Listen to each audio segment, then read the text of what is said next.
Bonjour. L'école de 2014, elle est aussi archaïque que la médecine de 1750.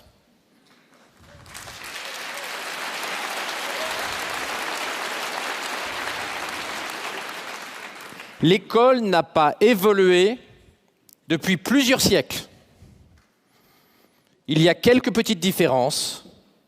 De mon temps, le tableau était noir. Aujourd'hui, il est blanc.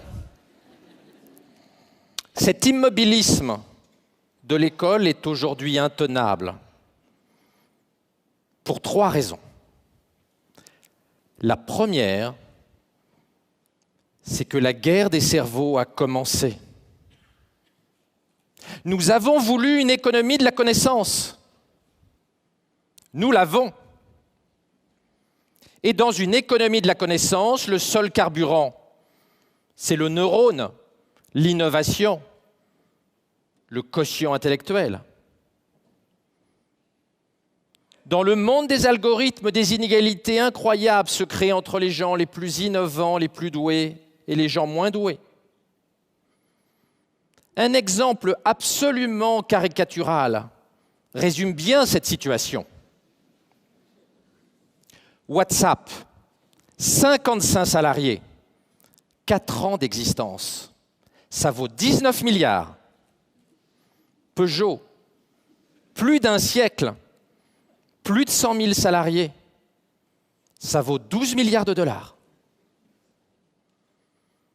55 petits génies au quotient intellectuel stratosphérique créent plus de valeur économique en 4 ans que plus de 100 000 salariés dans une entreprise qui a plus d'un siècle. La deuxième raison pour laquelle le statu quo est absolument intenable, c'est qu'après un départ raté dans les années 60, la robotique et l'intelligence artificielle arrivent maintenant vraiment à maturité. Le neurone a 550 millions d'années, le transistor 60 ans. Le transistor, le microprocesseur, sont 10 millions de fois plus jeunes que nos neurones. Dans 40 ans, ou quelque chose comme ça, le transistor aura dépassé les capacités du cerveau biologique. Cette course est perdue.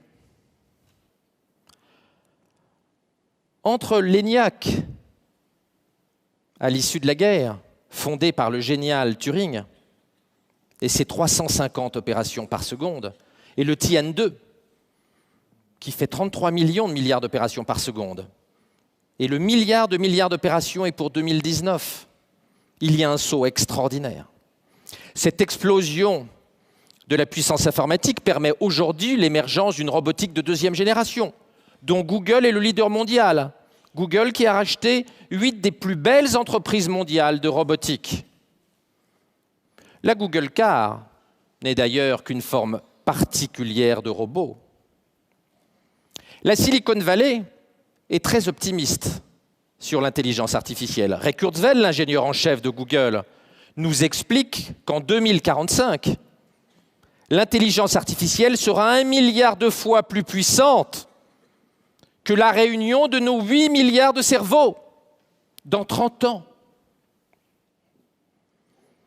Cela alarme beaucoup de gens.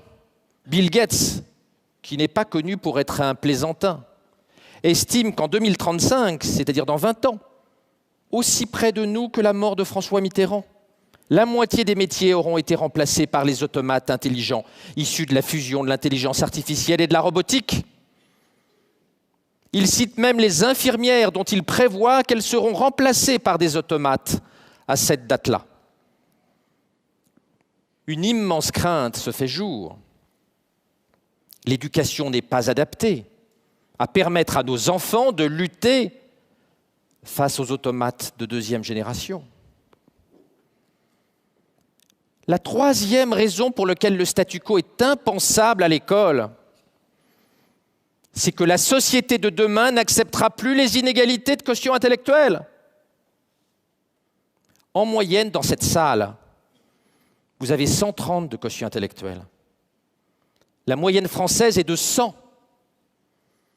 Tout le monde trouve ça normal. En réalité, c'est intolérable. Les inégalités de quotient intellectuel sont la dernière des grandes inégalités, bien plus que les différences d'argent. Et les différences intellectuelles sont la mère de toutes les inégalités.